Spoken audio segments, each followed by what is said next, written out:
हरे कृष्णा माता जी, सलार को दंडवत प्रणाम। हरे कृष्णा माता जी। हरे कृष्णा हरे कृष्णा माता जी, दंडवत प्रणाम माता जी। दंडवत प्रणाम माता जी। हरे कृष्णा। हरे कृष्णा माता जी। हरे कृष्णा माता जी, प्रणाम माता जी எல்லாருக்கும்।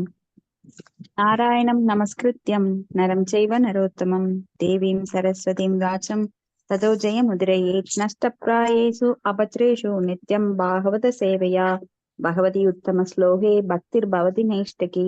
मुखं करोति वाचालं पुंगुं लङ्घायते गिरिं यत्कृपातमहं वन्दे गुरुं दीनतारिणं परमानन्दं माधवं श्रीचैतन्य ईश्वरम्।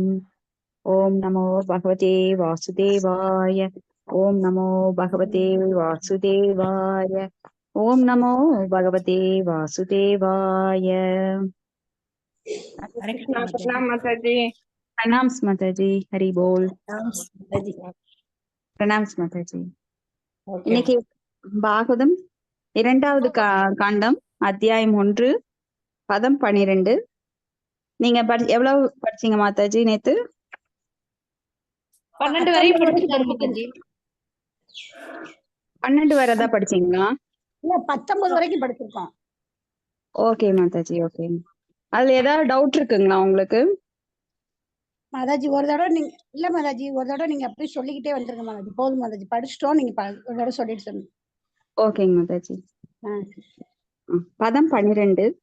கிம் பிரமத்தஸ்ய பஹூபி பரோக்ஷை சகாயனைரிஹ வரம் முகூர்த்தம் விதிதம் கடதே ஸ்ரேயசே யதஹ. அப்ப இந்த உலகுல மொழிபெயர்ப்புல ஸ்ரீல பிரபுபாதருக்கு ஜெய் மொழிபெயர்ப்புல சொல்றாரு, இவ்வுலகில் பல வருடங்களாக அனுபவம் பெறாமலேயே வாழ்ந்து வாழ்வை வீணாக கழித்துவிட்ட நீண்ட ஆயுளால் என்ன பயன்?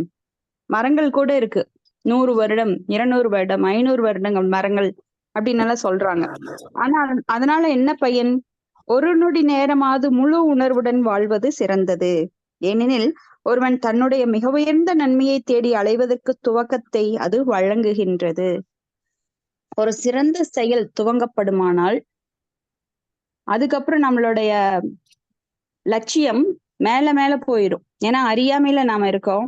அதுக்கு ஒரு துவக்கம் நம்மளுக்கு தூய பக்தர்கள் மூலமா கிடைக்கும் போது அது பெரும் நன்மையை கொடுக்கக்கூடியது. ஆனா பல வருடங்கள் அறியாமையிலே இருக்கும்போது நம்மளுக்கு அது துன்பத்தை மேலும் மேலும் நம்ம பாரத்தை கொடுக்குது. பொருளுரை. முன்னேறும் ஒவ்வொரு மனிதனும் பகவானோட திருநாமத்தை பாட வேண்டியதன் அவசியத்தை பற்றி இங்க சுகதேவ கோஸ்வாமி பரிஷத் மகாராஜாக்கு சொல்றாரு. அப்ப 7 நாட்கள் வாழ போற அந்த பரிஷித்து மகாராஜா வாழ்வின் பிரச்சனைகளை பற்றி அறிவதற்காக, பகவானை பற்றி அறிவதற்காக அதை உபயோகப்படுத்திக் கொள்கிறார். பூர்ண அறிவுடனும் ஆனந்தத்துடனும் நிரந்தரமாக வாழ்வதுதான் உயர்ந்த நன்மை. நாம இங்க ஜட உலகில பிறக்கிறோம். சாதாரண தர்மங்களை, ஒருத்தருக்கு அன்னதானம் பண்ணணும், ஒருத்தருக்கு மருத்துவ உதவி பண்ணணும், கல்விக்கு பணம் கொடுக்கணும், அதெல்லாம் சாதாரண தர்மம். ஆனா ஸ்வதர்மம் அப்படிங்கிற ஒண்ணு என்னன்னா உயர்ந்த தர்மம். ஆனா நிறைய பேர் நினைச்சுக்கிறாங்க சாதாரண தர்மங்களை பண்ணினாலே நாம நல்லா இருக்கலாம். இப்ப பாருங்க, பெரிய பெரிய ஆளுங்கெல்லாம் கூட அன்னதானம் போடுறோம், நாங்க ஒரு ட்ரஸ்ட் வச்சிருக்கிறோம், அதன் மூலமா ஊனமுற்றோருக்கு உதவி செய்யறோம், கல்விக்காக அவங்களுக்கு பணம் தர்றோம் அப்படின்னு சொல்லுவாங்க. ஆனா என்னதான் செஞ்சாலும் வெளிப்புற உடலுக்கு செய்கின்ற இந்த சேவை ஒரு நாள் அழிய போவது. அப்ப அந்த உடலுக்காக செய்கின்ற சேவை நிரந்தரமற்றது. அப்ப நிரந்தரமானது என்னன்னா ஆத்மாவுக்கு செய்யப்படும் சேவை. ஏன்னா ஆத்மா என்றும் நிரந்தரமானது. அப்ப இந்த ஜட உலக வெளித்தோற்றங்களால் குழம்பியவர்கள் இருக்கிறாங்க. அருந்தி களிப்படைந்து விலங்குகள் மனோபாவத்தை உடையவர்கள் இவங்கெல்லாம். அதனால அவங்க பொன்னான நேரத்தை வீணாக்குறாங்க. ஏன்னா நேரம் மிகவும் மதிப்பு மிக்கது. ஒரு செகண்ட் வீணாக்குனா கூட அதை நம்ம திருப்பி வரவழைக்க முடியாது. நம்ம கடையில போய் எவ்வளவோ வாங்குறோம், ஆனா நம்ம கடந்த காலத்தை வாங்கவே முடியாது. ஒவ்வொரு மணித்துளியும், ஒவ்வொரு நிமிடமும், ஒவ்வொரு செகண்டும் நம்மளுக்கு ரொம்ப முக்கியமானது. இப்ப பந்தப்பட்ட ஆத்மா ஆன்மீக இலக்கை அடைய வேண்டும் என்பதற்காகவே அவனுக்கு மனித வாழ்வு கொடுக்கப்பட்டிருக்கு. இது மிகச்சிறந்த சாதனம். அதை அடையறதுக்குத்தான் நம்மளுக்கு சங்கீர்த்தன இயக்கமும் இருக்கு. அப்ப பகவான் இந்த புனித நாமத்தின் திருவடிகளில் இழைக்கப்படும் குற்றம் பற்றி நாம போன ஸ்லோகத்துல பார்த்தோம். 10 விதமான குற்றங்கள். இந்த குற்றங்களை இல்லாமல் நாம சங்கீர்த்தனம் பண்ணும்போது நம்ம பாவ விளைவுகளிலிருந்து சுலபமாக விடுபட முடியும் அப்படின்னு விஷ்ணு யாமல தந்திரத்துல சொல்லப்பட்டிருக்கு. மார்க்கண்டேய புராணத்திலும் மேற்கோள் காட்டப்பட்டிருக்கு. ஒரு பகவத் பக்தரை நிந்திப்பதாலோ பகவானின் பக்தரை சிறுமைப்படுத்துவதில் ஈடுபட்டவர்களுடன் செவி சாய்ப்பதாலோ ஒருவன் கருத்தை செலுத்தக்கூடாது அப்படின்னு எச்சரிக்கணும். நீங்க சொன்னீங்கல்ல மாதாஜி, கொலை செஞ்சிடணும், இல்லைன்னா நம்மளே இது பண்ணிக்கிறோம்னு சொன்னீங்கல்ல மாதாஜி. ஆமாங்க மாதாஜி. அவனோட படிக்கும்போது வந்துச்சு மாதாஜி நேத்து. நான் அப்பதான் நினைச்சேன் மாதாஜி சொன்னது கரெக்டா வந்துகிட்டு இருக்கேன். சரிங்க மாதாஜி, ஹரி போல். நாம என்ன படிக்கிறோமோ அதுக்கு தகுந்த மாதிரி ஒரு இது சம்பவத்தை அப்பவே காமிப்பார். நம்ம என்ன நினைக்கிறோமோ உடனே புக்லயும் வருது. அப்போ அவதூறு பேசுபவர்கள் நாவை துண்டிப்பதன் வழியாக பக்தன் ஒருவன் அவனை கட்டுப்படுத்த முயலணும். இல்லைன்னா அதை கேட்கறதுக்கு பொதுவா நாம தற்கொலை செஞ்சுக்கணும். இல்லையா நம்ம அந்த இடத்தை விட்டு ஓடிடணும். இப்ப பகவானின் புனித நாமங்கள் தேவர்களின் நாமங்களுக்கு வேறுபட்டவை. அசாதாரணமான சக்தியை கொண்ட உயிர்வாளிகள் அனைவரும் மிக உயர்ந்த சக்தி படைத்தவரான பகவான் ஸ்ரீ கிருஷ்ணரின் விரிவங்கங்களே அப்படின்னு 10.41 மமைவாம்ஸ் ஜீவலோகே ஜீவபூத சனாதனன்னு சொல்லப்பட்டிருக்கு. நம்ம எல்லாருமே பகவானோட அங்கங்கள். அப்ப கிருஷ்ணரோட அதிகாரத்துக்கு கட்டுப்படாதவர்கள் ஒருவருமே கிடையாது. ஏன்னா அவர்தான் ஆதி மூலம், எல்லாவற்றிற்கும் மூலம் அவர்தான்.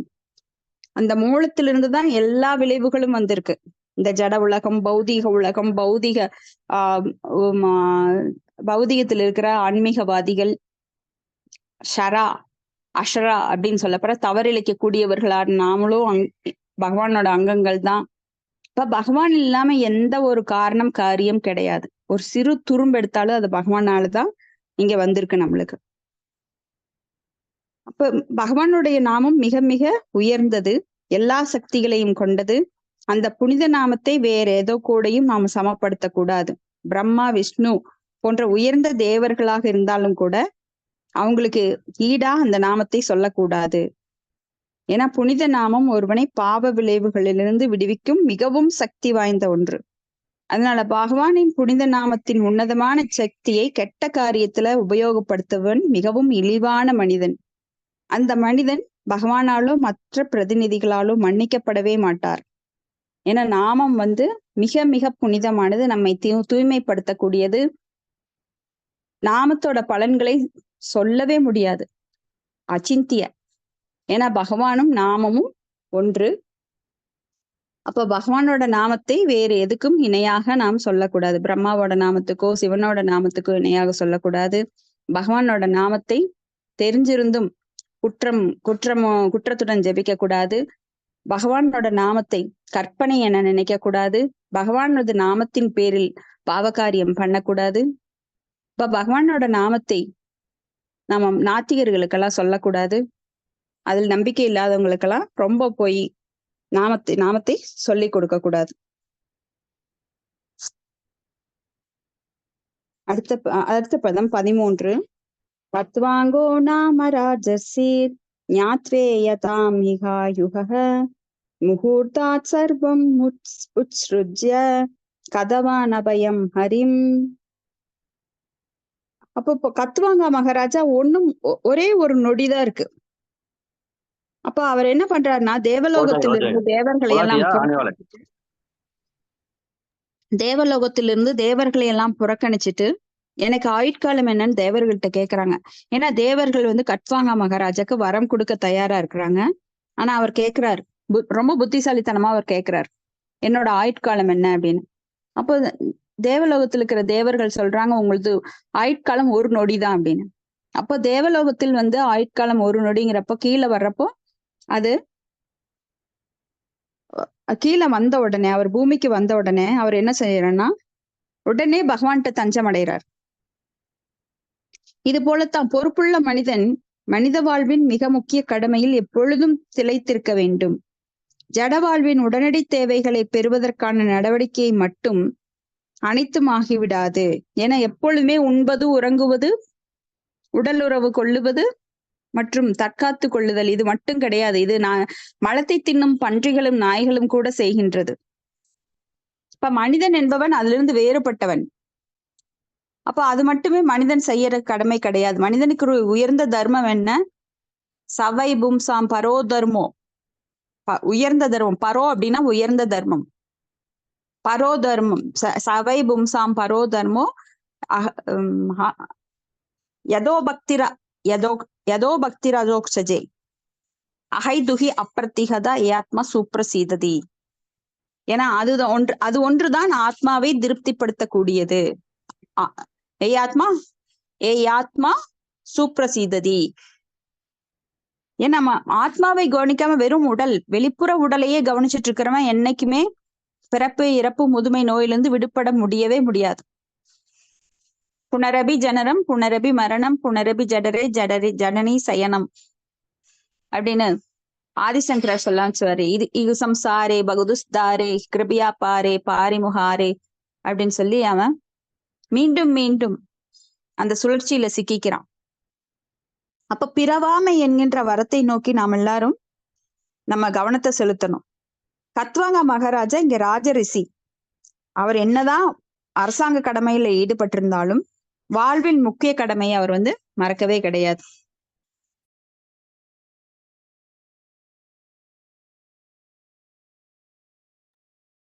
வாழ்வின் முக்கிய கடமையை அவர் மறக்கவே கிடையாது. அப்போ உயர் கிரகங்களில் அசுரர்களோடு போரிடுவதற்காக கத்வாங்க மகாராஜா அங்க போறாரு. அவரிடம் திருப்தி அடைஞ்சவங்க தேவர்கள் அவருக்கு வரம் அளிக்க விரும்புறாங்க. ஆனா அவர் எஞ்சியுள்ள ஆயுளை பற்றி அவங்க கிட்ட விசாரிக்கிறாரு. எனவே அவர் தன்னை மறுபிறவிக்கு தயார்படுத்திக்கிறார். இதுதான் புத்திசாலித்தனம். எப்பவுமே உண்டு உறங்கி வாழ்வது மந்த புத்தி படைத்தவர்களோட செயல். தமோ குணத்தில் இருக்கிறவங்க தான் அப்படி செய்வாங்க. ஆனா சத்துவ குணத்தில் மேலோங்கிய குணத்தில் இருக்கும்போது மட்டும்தான் இந்த எண்ணம் வரும். ஆத்மாவை பற்றிய எண்ணம், ஆன்மீகத்தை பற்றிய எண்ணம் வரும். அப்போ ஒரு நொடி பொழுதில் அவர் என்ன பண்ணார்னா பகவான்கிட்ட சரணடைஞ்சிட்டார். அப்போ அந்த ஒரு நொடி பொழுதேயான அந்த ராஜரிஷியின் முயற்சி வெற்றியுடையதானது. தமது முக்கிய கடமையில் அவர் எப்பொழுதும் முழு கவனத்துடன் இருந்தார். நம்மளுக்கெல்லாம் கடமை இருக்கு. ஒரு பெண்ணானவள் சமைக்கணும், கூட்டணும், துவைக்கணும். ஒரு ஆண் அந்த குடும்பத்தை பாதுகாப்பதற்காக உழைக்க வேண்டும். அவங்க தொழில் பண்ணுவாங்க, எல்லாம் ஆபீஸ்க்கு போவாங்க, இப்படி ஓடிட்டே இருப்பாங்க. ஆனா அவங்களோட கடமை இதோட நின்றாது. எல்லாவற்றிற்கும் உச்சத்துல மிக உயர்ந்த கடமை என்ன அப்படின்னா, இந்த உடலிலிருந்து இந்த ஆத்மாவை விடுவித்துக் கொள்வதுதான் மிக உயர்ந்த கடமை. ஆனா இங்க ஓடிட்டே இருக்கிற மக்களுக்கு யாருக்குமே அது ஞாபகத்திலேயே இல்லை. மிக உயர்ந்த கடமை என்ன, ஸ்வதர்மம் என்ன அப்படிங்கிறது ஞாபகத்திலே இல்லை. அப்ப இங்க 7 நாட்கள் மிச்சம் இருந்தப்போ பரிஷித்து மகாராஜா உடனே சுகதேவ கோஸ்வாமி தனது அரண்மனை, தனது மனைவிகள், அந்தப்புறத்துல ஏகப்பட்ட மனைவிகள் இருக்காங்க அப்பெல்லாம் ராஜாக்களுக்கு, எல்லாத்தையும் விட்டுட்டு மக்கள், அந்த படை, எல்லா குதிரைப்படை, யானைப்படை, எல்லா படைக்கும் அவர் ஐஸ்வர்யங்கள் நிறைந்தவர். அரண்மனையில பஞ்சு மெத்தையில படுத்தவர். ஆனா 7 நாட்கள் தான் இருக்கும் போது அவர் எல்லாத்தையும் துறந்துட்டார். ஒரே ஒரு கோவணத்தை மட்டும் கட்டிக்கிட்டு காட்டுக்கு போயிட்டார். 7 நாட்கள் முழுவதுமாக பகவானோட சிந்தனையில் இருக்கணும். அதுதான் நான் பகவானோட லோகத்துக்கு திரும்பி போக முடியும். இல்லைன்னா மறுபடி பிறப்பெடுக்க வேண்டிய வருங்கிற ஒரு புத்திசாலித்தனமான முடிவு எடுத்தார். அப்ப இங்க பாகவதம் அவங்களால பேசப்படுது. அடுத்தது பதம் 14. தவாபி ஏதர்ஹி கௌரவ்ய சப்தாகம் ஜீவிதாவதிஹ உபகல்பய தத் சர்வம் தாவத்யத் சாம்பராயிகம். அப்போ 7 நாட்கள் மட்டும் இருக்கிற அந்த நேரத்துல அவர் அடுத்த பிறவியின் மிகச்சிறந்த நன்மைக்கு தேவையான எல்லா கடமைகளையும் உம்மால் நிறைவேற்றி கொள்ள முடியும் அப்படின்னு சுகதேவ கோஸ்வாமி சொல்றார். அப்ப 7 நாட்கள்ல என்ன கடமை இருக்கு அவருக்குன்னா, முழுவதுமாக உறக்கம் இல்ல, நீர் கிடையாது, உணவு கிடையாது. அவர் பகவானை பற்றி கேட்கிற அந்த சந்தோஷத்துல, ஆத்ம திருப்தியில அவர் ஈடுபட்டிருக்கார். அப்போ இது கடைசி ஸ்டேஜ். தியானத்துக்கு அப்புறம் என்ன, சமாதி. அந்த சமாதி நிலைக்கு போயிட்டார். சமாதி நிலைன்னா என்ன? புற செயல்கள் எதுவுமே நம்மளை பாதிக்காது. இடியே விழுந்தாலும் நம்ம திரும்பி பார்க்க மாட்டோம். அவ்வளவு அவ்வளவு கான்சென்ட்ரேஷன் அவர் பண்றாரு. சமாதி நிலை அப்படின்னா யாராலையும் அவரை வந்து எந்த டிஸ்டர்பும் பண்ண முடியாது. இப்ப நிறைய பேரு அஷ்டாங்க யோகிகளா சமாதி நிலைன்னு சொல்றாங்க. உள்ள போய் குழிய தோண்டி அதுக்குள்ள உட்காந்துக்குவாங்க. யாரும் டிஸ்டர்ப் பண்ணாத இடத்துல போய் சமாதி நிலையில அவங்க வந்து புறத்துல என்ன நடந்தாலும், புயல் வந்தாலும் சரி, காற்றடித்தாலும் சரி, அவங்க எந்த ஒரு டிஸ்டர்பும் இருக்காது. அந்த மாதிரி இருக்காங்க. அப்ப அந்த சமாதி நிலையை இங்க வந்து சுகதேவ கோஸ்வாமி மற்றும் பரிஷித் மகாராஜா அவங்க எல்லாம் அந்த நிலையில இருக்கிறாங்க. பகவானை பற்றி பேசும்போது எந்த ஒரு பாதிப்பும் கிடையாது. அவங்களை யாரையும் டிஸ்டர்ப் பண்ண முடியல. வேற புறச் செயல்கள் எதுவுமே, ஜட செயல்கள் எதுவுமே அவங்களுக்கு தோணல. அடுத்த பிறவிக்காக இப்படி கட்டுவாங்க மகாராஜா தயார் செஞ்சுட்டாரு. பரிஷித் மகாராஜாவும் தன்னை தயார் செய்து கொண்டார். ஏன்னா அவங்கள ராஜ ரிஷிகள், ராஜா மட்டும் இல்ல, ரிஷிகளாகவும் வாழ்ந்தார்கள். இப்ப பரிசித்து மகாராஜாவிடம் சுகதேவ கோஸ்வாமி கூறியதை போன்று ஸ்ரீமத் பாகவதத்தை கேட்பதன் மூலம் மறுபிறவிக்கு நம்மை நாமே தயார் செய்து கொள்ள முடியும். ஏன்னா பாகவதம் அப்படிங்கிறது அமல புராணம். கிளி கொத்திய பழம் போல இது சுகதேவ கோஸ்வாமியின் திருவாயிலிருந்து கூறப்பட்டதால் நிகம கல்பத்தரோர் கலிதம் பலம் சுகமுகா அமிர்த திரவ சம்யுதம் பிபத பாகவதம் ரசம் ஆலயம் முகோர் அகோர் ரசிகா புகு பாவுகாக அப்படின்னு மிகவும் மிக மிக உன்னதமான இலக்கியம். பகவான் வேறல்ல, பாகவதம் வேறல்ல. அப்ப பகவானுடன் ஒன்றி இருக்கிறது தான் இந்த பாகவதத்தை படிக்கிற நாமெல்லாம் இப்ப பகவானுடன் ஒன்றி இருக்கின்றோம். பதம் 15. அந்த காலே தூ புருஷ ஆகதே கத சாத்வசக சிந்தியாத சங்க சாஸ்திரேன சம்ருகாம்பேக அனுயே சதம். வாழ்வின் இறுதி கட்டத்தில் மரணத்தை பற்றி அஞ்சாமல் இருப்பதற்கு தைரியம் உள்ள ஒருவனாக இருக்க வேண்டும். ஏன்னா மரணம் அப்படிங்கிறது மிக கொடுமையானது. 1000 தேல் கொட்டும் வலி வலிக்கக்கூடியது. மரண காலத்துல அந்த காலேச்ச அப்ப என்ன பண்ணணும்? அந்தே நாராயண ஸ்மிருதி. நாராயண ஸ்மிருதி வராம நாய் ஸ்மிருதி வந்ததுன்னா அடுத்த பிறவி நாயோட உடல்ல போய் இந்த ஆத்மா புகுத்தப்படும். அப்போ கடைசி காலம்தான் நாம அதுக்காகத்தான் இப்ப பயிற்சி பண்ணிட்டு இருக்கோம். கடைசி காலத்துல பகவானை நினைப்பதற்கு. ஏன்னா பகவானை நினைப்பதற்குரிய வாய்ப்பை எப்ப தருவார்னா அவரே உள்ள பரமாத்மாவாக இருந்து நம்மளுக்கு தருவார். மத்தக ஸ்மிருதி ஞானம் அபோகனம் ச. அந்த ஞாபகத்தை யார் தர்றாருன்னா பகவான் தான் தர்றாரு. அப்ப பகவானுக்கு நாம ஃபேவரா இருக்கும் போது மட்டும்தான் அந்த ஞாபகத்தை தருவாரு. பகவானை நினைக்காம நான் ஒரு அசுரனை நினைச்சிட்டு இருக்கிறோம். இப்போ ஒரு அரசியல்வாதி எனக்கு ஃப்ரெண்டு, ஆனா அவர் இன்றைய காலகட்டத்துல அசுரத்தனமா நடந்துட்டு இருக்கார். அவர் வந்து தமோ குணத்துல இருக்கார். அப்ப நான் வந்து அவனை புகழ வேண்டும், அரசியல் மேடைகள்ல அவனை புகழ்ந்து கொண்டு அவர் அரசியல் விமர்சனம் பண்ணிட்டு இப்படியே வாழ்க்கை ஓட்டிடுறேன். அடுத்த வீட்டை பத்தி இல்ல தொழிலை பத்தி விமர்சனம்.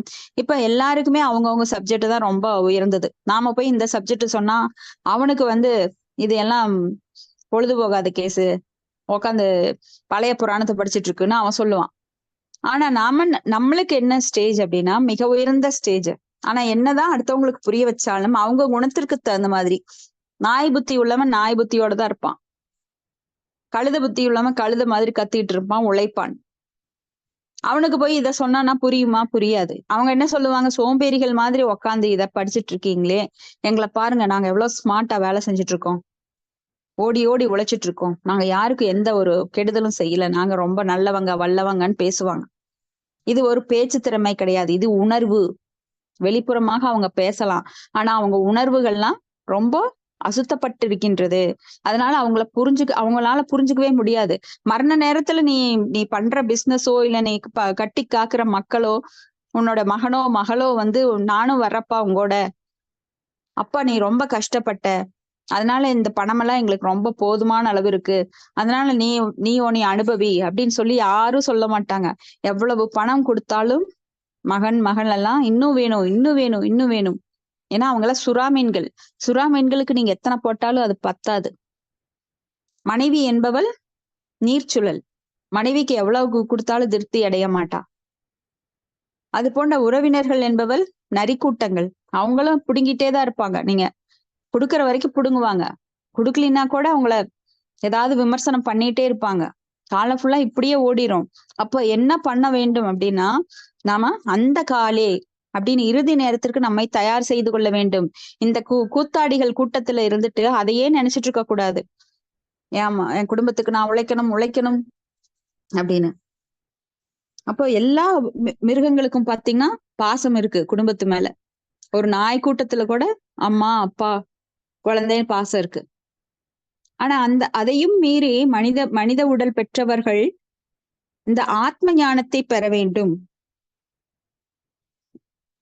அப்போ நம்மளோட பௌதிகவாதிகள் நாம கிடையாது. பௌதிகவாதிகளோட முட்டாள்தனம் என்னன்னா, மதிப்புமிக்க மனித சக்தியால் படைக்கப்பட்டுள்ள இங்குள்ள அனைத்தையும் ஒருவன் கைவிட வேண்டியிருக்கும் என்பது நிச்சயம் என்றாலும் நிரந்தரமாக இவ்வுலகில் வாழலாம் அப்படின்னு கற்பனை கோட்டை கட்டிக்கிறாங்க. இப்படி கடல் மணல்ல ஒரு குழந்தை வீடு கட்டும்.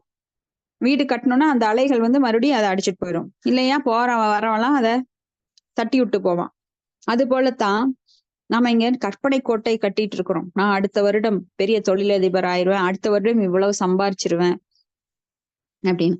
ஆனா ஆன்மீக ஆத்மாவை பற்றி எந்த தகவலும் அறியாத மூடர்களாக புகழ்பெற்ற அரசியல்வாதிகள், விஞ்ஞானிகள், தத்துவவாதிகள் போன்றவர்கள் ஒரு சில ஆண்டுகள் மட்டுமே நீடிப்பதான வாழ்விலே அனைத்தும் என்றும் மரணத்திற்கு பின் ஒன்றுமில்லை என்றும் நினைக்கிறார்கள். சில முட்டாள்கள் என்ன நினைக்கிறாங்கன்னா, இந்த வாழ்வு தற்காலிகமானது, இதை விட்டு போயிட்டோம் அப்படின்னா நாமளும் மண்ணோட மண்ணா போயிடுவோம், அதுக்கப்புறம் வாழ்வு கிடையாது. ஏன்னா ஆத்ம ஞானம் இல்லாதவங்களும் இப்படித்தான் நினைக்கிறாங்க. அடுத்த பிறவி கிடையாது அப்படின்னு நினைக்கிறாங்க. இல்லைன்னா என்ன நினைக்கிறாங்கன்னா, நாம மறுபடியும் பிறந்தாலும் நாம உடல் தானே எடுக்க போறோம், ஏதோ ஒரு உடல், அதுல நாம அனுபவிக்கலாம் அப்படின்னு சிற்றின்பங்களை நாடுபவர்கள் இருக்கிறாங்க. இப்ப பாருங்க, பன்றி கூட்டம் நிறைய குட்டி போட்டுக்கும். ஒரு 12, 13, 15ன்னு குட்டி போட்டுக்கும் பன்றி. ஆனா அது எங்க விரும்பும் அப்படின்னா, ஒரு தூய கங்கை நீர்ல ஒரு இது தொட்டி போட்டு நீங்க தண்ணி விட்டா கூட அதுல குளிக்காது. அது டிச்சில் சாக்கடை நீர்ல தான் அது போய் ரொம்ப சந்தோஷமா அது விளையாடும். அது போல அது மலத்தை தின்றதுல ரொம்ப விருப்பம். அதுக்கு நீங்க சர்க்கரை பொங்கல் நெய்யாலையும் முந்திரி திராட்சை எல்லாம் போட்டு சர்க்கரை பொங்கல் இனிப்பா போட்டு கொடுத்தா கூட சாப்பிடாது. அதுக்கு மலம்தான் பிடிக்கும். அது போல சில மக்கள் என்ன நினைக்கிறாங்கன்னா, இந்த பௌதிக உலகம் இன்பமானதுன்னு நினைக்கிறாங்க. அது பன்றியோட அந்த எண்ணத்தை பிரதிபலிக்கின்றது. சில பிரபுபாதர் அப்படியே ஓப்பனா சொல்றாரு. அப்ப இங்க கல்விமான்கள் இடையில் கூட காணப்படும் பற்றாக்குறையான அறிவுங்கிறது பற்றாக்குறை. நிறைய படிச்சிருப்பாங்க, IAS IPS எவ்வளவோ டிகிரி, இன்ஜினியரிங் படிச்சிருக்கேன், டாக்டர் படிச்சிருக்கேன் அப்படின்னு எவ்வளவோ சொல்லுவாங்க. ஆனா இந்த அடிப்படை அறிவு கூட அவங்களுக்கு கிடையாது. நான் யார் அப்படின்னா பேரை சொல்லுவாங்க. நான் யார் அப்படின்னா பக்தர்கள் சொல்லுவாங்க, நான் ஆத்மா. நீ வச்சிருக்கிற பேரு, இப்ப நான் வச்சிருக்கிற பேர் கருமி நேம் செல்வி. இந்த செகண்ட் நான் இறந்துட்டாலும் என்னை செல்வின்னு கூப்பிட மாட்டாங்க, அந்த பேர் அழிஞ்சிரும். நான் அந்த உடலை பெணம்னு சொல்லுவாங்க. இதை எடுத்துட்டு போங்க, நாத்து அடிக்குது, துர்நாற்றம் அடிக்குது, சீக்கிரம் போய் புதைச்சிருங்க இல்ல எரிச்சிருங்கன்னு சொல்லுவாங்க. அப்ப அந்த உடலுக்குரிய அடையாளங்கள் தான் இந்த பெயர், நம்மளுடைய சொத்து, நம்மளுடைய உறவினர்கள். அப்போ உடல் ரீதியாகவே எல்லாத்தையும் பாக்குறோம். உடலுக்கு ஒரு பேரை வச்சுக்கிறோம், உடலுக்கு அலங்காரம் பண்றோம். அப்போ இந்த ஆத்ம அறிவு இல்லாதவர்களுடைய சம்பிரதாயம் எப்படிப்பட்டதுன்னா, பிணத்திற்கு அலங்கரிக்கப்பட்டது போல. பிணத்துக்கு இப்போ உடல்ல உயிர் கிடையாது அப்படின்னா அந்த உடம்புக்கு மரியாதையே கிடையாது. இருக்கிற வரைக்கும் தான் உயிர், அந்த உடல்ல ஒட்டி இருக்கிற வரைக்கும் தான் எல்லாம் மரியாதை உங்களுக்கு. அது போயிடுச்சு அப்படின்னா இந்த உடலுக்கு மரியாதை கிடையாது. ஆனா நாம எல்லார்கிட்டையும் எதிர்பார்ப்போம், நம்மள மரியாதையா இது பண்ணணும், நம்மளை யாரும் அடிக்க கூடாது, நம்ம கஷ்டப்படக்கூடாது, ஃபேன் போட்டுக்கணும், ஏசி போட்டுக்கணும். ஆனா இந்த உடல் நம்மளை விட்டுட்டு போக போகுது. ஆனா அந்த ஆத்மா நிரந்தரமானது. அதுதான் நம்ம கூட என்றுமே. பரமாத்மாவும் ஆத்மாவும் நிரந்தரமானவர்கள், அதுதான் நிலையானது. ஆனா அதுக்கு மட்டும் நாம முக்கியத்துவம் கொடுக்க மாட்டோம். அழிய போற உடலுக்கு நாம முக்கியத்துவம் கொடுப்போம். எல்லாமே பண்ணுவோம். பிறந்ததுல இருந்து இறக்குற வரைக்கும் இந்த உடலுக்காக எல்லா வசதிகளையும் பண்ணுவோம். அப்போ என்னுடைய உறவினர்கள் அவங்களையும் உடலாகத்தான் பார்ப்போம், ஆத்மாவா பார்க்க மாட்டோம். அவங்களுக்காக என் மகன் நல்லா இருக்கணும், மகள் நல்லா இருக்கணும், இன்னும் 4 சந்ததி 5 சந்ததி நல்லா இருக்கணும் அப்படின்னு சொத்து சேர்ப்போம். ஆனா அவங்க ஆத்மாவுக்கு நல்லது பண்ண மாட்டோம்.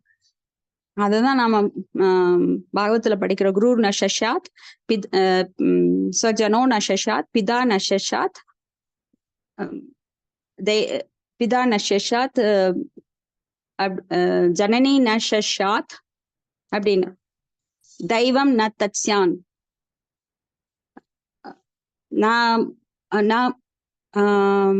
மோஷயேத்யக சமுபேத மிருத்யும் அப்படின்னு ஒரு ஸ்லோகம் படிக்கிறோம். அந்த ஸ்லோகத்துல என்ன சொல்லப்படுது? ஒரு தாயோ தந்தையோ இல்ல ஒரு குருவோ இல்லை தன்னை வழங்கும் ஒரு தேவனோ யாராக இருந்தாலும் அந்த ஆத்மாவை அவங்க உயர்ந்த நிலைக்கு கொண்டு செல்லவில்லை என்றால் அவங்க தாயா இல்ல தந்தையாகவோ அல்லது குருவாகவோ அல்லது ஒரு தேவனாகவோ மதிக்கப்படக்கூடாது. அப்ப நிறைய பேர் நாமெல்லாம் தாய்ன்னு சொல்லிக்கிறோம், தந்தைன்னு சொல்லிக்கிறோம், நாங்க குருன்னு சொல்லிக்கிறோம். இப்ப ஜடக்கல்வியில பாத்தீங்கன்னா நாம நிறைய பேரு குருன்னு சொல்லுவோம் நம்ம டீச்சர்ஸ. ஆனா அவங்க குரு கிடையாது. ஏன்னா அது ஜடக்கல்வி. ஜடக்கல்வியை கற்றுக் கொடுப்பவர்கள் எல்லாம் குரு கிடையாது. ஆன்மீக கல்வியை கற்றுக் கொடுப்பவர்கள் தான் உண்மையான குரு. அப்போ ஒரு தாயா இருந்தாங்கன்னா கண்டிப்பா அவங்களுக்கு நீங்க ஆத்ம தத்துவத்தை போதிக்க வேண்டும். அவங்க பிறந்ததுல இருந்தே 4 வயசுல இருந்து கருவுல இருந்தே 4 வயசுல இருந்த கௌமாரம் ஆச்சரேத் பிரக்ஞோ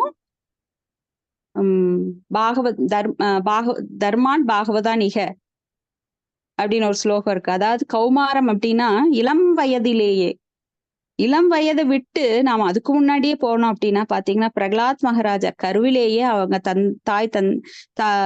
பிரகலாத் மகாராஜா நாரதரால் உபதேசம் செய்யப்பட்டார் கருவிலேயே.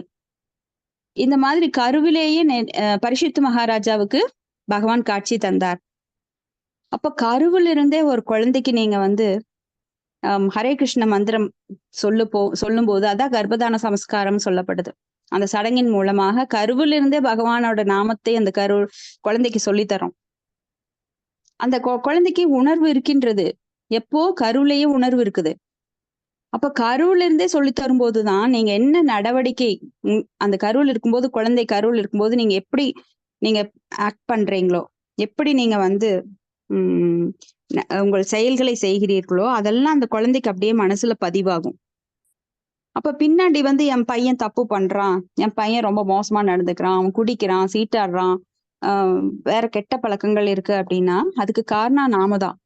ஏன்னா முறையற்ற பாலுணர்வு நேரங்கெட்ட நேரத்துல கூடுவது அல்ல. அவங்க கருவுல இருக்கும்போது அவங்களோட எண்ணங்கள் எப்படி இருக்கோ அதுதான் அப்படியே அந்த குழந்தைக்கு வரும். அதனாலதான் தாய் தந்தையர் தங்கள் உணர்வை சுத்தப்படுத்தி கொண்டு இந்த புனிதமான அந்த காமம் என்கிறது கூட பகவான் சொல்றாரு. காமம் என்பது கூட தர்மத்திற்கு உட்பட்ட காமமும் நானேன்னு சொல்றார். அப்போ தூய்மையான நிலையில உணர்வோட உடலுறவு கொள்ளும் போது பகவானுக்காக ஒரு குழந்தை வேண்டும் அப்படின்னு நினைக்கும் போது அந்த குழந்தை நல்ல குழந்தையாக சமுதாயத்தில் உருவாக்கப்படுகிறது. இல்லைன்னா அந்த குழந்தையினால வீட்டுக்கும் கேடு, நாட்டுக்கும் கேடு. ஏன்னா நீங்க பிறக்கிறப்பவே நீங்க மனநிலை சரியில்லை, 2 பேரும் சண்டை போட்டீங்க, திட்டிக்கிட்டீங்க, இல்ல புறம் பேசுறது, டிவி பாக்குறது, சினிமா பாக்குறது. இதுக்கு எக்ஸாம்பிள் ஒரு பௌதிகமான எக்ஸாம்பிள் நம்ம பார்த்தோம்னா கமலஹாசன், உங்களுக்கு எல்லாரும் தெரியும், நடிகர் கமலஹாசன். அவருடைய தந்தை இந்த மாதிரி படிச்சப்போ, இலக்கியத்துல படிச்சப்போ அவரு எப்படி நாம இத ப்ரூவ் பண்ணி பார்க்கணும் அப்படின்னு சொல்லி அவங்க தாய் கரு உண்டானோடனே கமலஹாசன் வயித்துல இருக்கும்போதே நிறைய சினிமாக்கு கூட்டிட்டு போய் காமிப்பாங்களாம். ஆனா அவருக்கு பிறந்ததுல இருந்தே அந்த ஆர்வம், குழந்தையில இருந்தே அவர் நடிக்க ஆரம்பிச்சிட்டார். ஸோ அது நம்மளுக்கு ஜட ரீதியான ஒரு எக்ஸாம்பிள் சொல்றோம். உண்மையிலேயே அது நடந்தது. அப்ப நிறைய சினிமா பார்த்தாரு. அதன் மூலமா அவர் நடிகராவே இன்னைக்கு மாறி அதே நிலையில இருக்கிறார். அவர் பிராமணர், ஆனால் அவர் பிராமணருக்குரிய தன்மை எதுவுமே கிடையாது. ஏன்னா அவர் நாத்திகவாதி. நாத்திகவாதின்னு சொல்ல முடியாது, ரெண்டும் கலந்தவர். முழுசாலாம் பகவானை வணங்குறது கிடையாது. அவர் வந்து சட்டங்களை அப்படி ஒன்றும் மதிக்கிற மாதிரி, இறை சட்டங்களை மதிக்கல. அப்படி நாம கண்ணால பார்க்க முடியுது அதெல்லாம். இங்க வந்து உடல் மாற்றத்தை பொறுத்த வரைக்கும் மறுபிறவிக்கு ஒருவன் இப்போதே தயார் செய்து கொள்ள வேண்டும். கண்டிப்பா ஒரு பிறவி நம்மளுக்கு, ஏன்னா அவன் ஆனானப்பட்ட தூய பக்தர்களே வந்து எங்களுக்கு இன்னும் பிறவி இருக்குதுங்கிறாங்க, இன்னும் நான் தூய்மை அடையலைங்கிறாங்க. அப்போ நாம வந்து மறுபிறவிக்கு நாம தயார்படுத்தும் போது, மறுபிறவி இருக்கோ இல்லையோ, நான் வந்து அடுத்த பிறவியில இருந்தது அப்படின்னா பக்தி பண்ணும்போது மிக உயர்ந்த ஸ்தானத்துல பிறக்க முடியும். நான் மேபி நான் வந்து ஒரு பன்றியா பிறக்கலாம், நாயா பிறக்கலாம், பறவையா பிறக்கலாம், நான் என்னோட கர்மத்துக்கு தகுந்த மாதிரி. இல்லையா ஒரு கீழ் ஜாதியில நீங்க எத்தனையோ பேர் பாக்குறீங்க, டிச் கிளீன் பண்றவங்க, குப்பை அள்ளுறவங்க, இல்ல தமோபுத்தியில இருக்கிற அந்த குளத்துல போய் நான் பிறக்கலாம். இப்போ அவங்க எல்லாம் இருக்கங்காட்டிக்கு தான் நாம வந்து நம்மளுடைய இடங்கள் சுத்தமா இருக்குது, அவங்கள வந்து கீழ்த்தரமா சொல்லல. ஆனா தமோகுணத்துல இருக்காங்க. தமோகுணத்துல இருக்கும்போது நாம வந்து நல்லதை வந்து கெட்டதா செய்வோம், கெட்டதை நல்லதா செய்வோம். தமோகுணத்துல இருக்கிற மக்களுக்கு ஆன்ம ஞானத்தை புரிய வைக்கவே முடியாது உங்களால. சிலருக்கு சொன்னா புரியும், சிலருக்கு பட்டா புரியும், சிலருக்கு சொன்னாலும் புரியாது, சிலருக்கு பட்டாலும் புரியாது. அந்த மாதிரி கேட்டகரி தான் தமோ குணம். அப்ப நம்மளை தயார்படுத்திக்கல அப்படின்னா, ஏன்னா சின்ன பக்தி தொண்டு செஞ்சா கூட அது பிரத்யவாயோனா வித்தியதே சொல்பம் அப்பியசிய தர்மசிய திராயதோ மகதோபயாத், அது மிகப்பெரிய நன்மையை பகவான் தரும்போது எதுக்காக நாம ஜடச்செயல ஈடுபட்டுட்டே இருக்கணும்? அப்ப வந்து நாம பக்தி தொண்டு பண்றது மிக உத்தமம். எவ்வளவு தூரம் நம்மளால பண்ண முடியுமோ அவ்வளவு தூரம். ஏன்னா கடைசியில மரணம் வரும் தருவாயில, ஐயோ நான் இப்ப எக்ஸாம்க்கு வரவங்க எல்லாம் பார்த்திருப்பீங்க, அப்புறம் படிச்சுக்கலாம், குழந்தைங்க அப்படித்தான் பண்ணுவாங்க, அப்புறம் படிச்சுக்கலாம், அப்புறம் படிச்சுக்கலாம், அப்புறம் படிச்சுக்கலாம். மோசமான ஸ்டூடெண்ட் என்ன பண்ணுவான்னா, கடைசி நேரத்துல உக்காந்து பயத்துல ஏதோ படிப்பான். ஆனா எக்ஸாம் போனா ஒரு தடவை தான் படிச்சான், அவனுக்கு ஞாபகமே வரல. அப்போ தன்னை பற்றிய ஒரு முட்டாள்தனமான நம்பிக்கை, அது வந்து சுப்பீரியாரிட்டி சொல்லுவாங்க. நான் வந்து கடைசியில சாதிச்சிருவேன், இவ்வளவு தானே, நாம் பகவானோட நாமத்தை சொல்லணும், இறக்கும்போது சொல்லிக்கலாமே அப்படின்னு நிறைய பேர் நினைச்சிட்டு இருப்பாங்க. அவங்களே வந்து முட்டாளாக்கிக்கிறாங்க. ஏன்னா இறக்கும்போது எவ்வளவோ துன்பம் இருக்கும், 1000 தேள் கொட்டுற வலி வலிக்கும். உறவினர்கள் எல்லாம் சுத்தி நின்னுகிட்டு நம்மளை பார்த்துட்டு இருப்பாங்க. நம்மளுக்கு வந்து படுத்துட்டு இருக்கிறப்ப நம்மளை பாக்குறது யாருக்கு பிடிக்காது? நம்ம ஓடி ஓடி ஆடி இருக்கிறப்போ நம்மளை பார்க்க வந்தாங்கன்னா நம்ம வரவேற்போம், அவங்களுக்கு உபசரிப்போம், எல்லாம் பண்ணுவோம். ஆனா இயலாம கிடக்கும்போது பல எண்ணங்கள் கொண்டவங்க, பொறாமையில் இருக்கிறவங்க எல்லாருமே வருவாங்க. அவங்க பார்த்துட்டு மனசுக்குள்ள சந்தோஷப்படுவாங்க. அப்ப வந்து நம்மளுக்கு உள்ள வெறுப்பு தான் வரும். ஏன் என்னை சுத்தி நின்றுட்டு இவங்க எல்லாம் கிண்டலா கேலியா பாக்குறாங்க, ஐயோ இந்த கட்டை போக மாட்டேங்குதே, எனக்கு பாருங்க மண்ணை அரைச்சு ஊத்துங்க. அவங்க தோட்டத்துல ரொம்ப அவங்களுக்கு பற்று ஜாஸ்தி, அதனால தோட்டத்து மண்ணை எடுத்து வாயில கரைச்சு ஊத்துங்க, காசை கரைச்சு ஊத்துங்க, இல்ல அப்படியே குளிர்ந்த நீர்ல குளிக்க வைங்க, ஏன்னா ரொம்ப கஷ்டப்படுறாங்க, உடனே போகட்டும் அப்படின்னு என்னென்ன சித்திரவதை பண்ணுவாங்களோ அத்தனையும் பண்ணுவாங்க. அப்ப மரண நேரம் மிக கொடியது. அப்படியே அவங்களுக்கு உலகப்பற்று இருக்கிறதுனால, இந்த உடல் மேல பற்று இருக்கிறதுனால, அவங்க இந்த உடலானது ஒரு வீடு, சொந்த வீடு மாதிரி. இப்ப நீங்க சொந்த வீடு வச்சிருக்கீங்க, இந்த சொந்த வீட்டை விட்டு நீங்க காலி பண்ணுங்க அப்படின்னா உங்களுக்கு எப்படி இருக்கும்? நான் எதுக்கு காலி பண்ணணும்? இது என்னுடைய வீடு, நீ யாரு அதை சொல்றதுக்கு? நான் பாரு டாக்ஸ் கட்டியிருக்கேன், நான் பாரு வாட்டர் டாக்ஸ் கட்டியிருக்கேன் அப்படின்னு சொல்லி எல்லாத்தையும் ப்ரூவ் பண்றதுக்காக எடுத்து காமிப்போம். அதே மாதிரிதான் யமன் வரும்போது நாம என்ன சொல்லுவோமா, இந்த உடல் என்னுடையது, நான் இங்கிருந்து வரமாட்டேன் அப்படின்னு யமன் கூட போராடிட்டு இருப்போமா. ஏன்னா உடல் பற்று ஜாஸ்தி.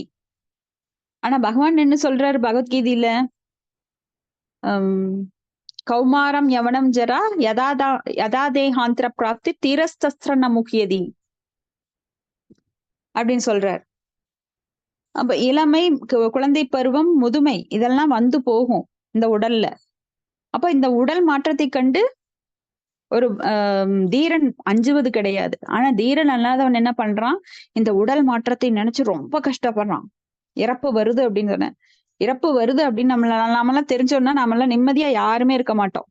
இங்க பாருங்க, உங்களுக்கு 1 மாசத்துல இறப்பு வருது, ஜோசிகார சொல்லிட்டா, இது சத்தியம் 100% நீங்க சாக போறீங்க அடுத்த மாசம் அப்படின்னு சொல்லிட்டா, நம் 24 மணி நேரம் அதுதான் நினைச்சிட்டு இருப்போம்.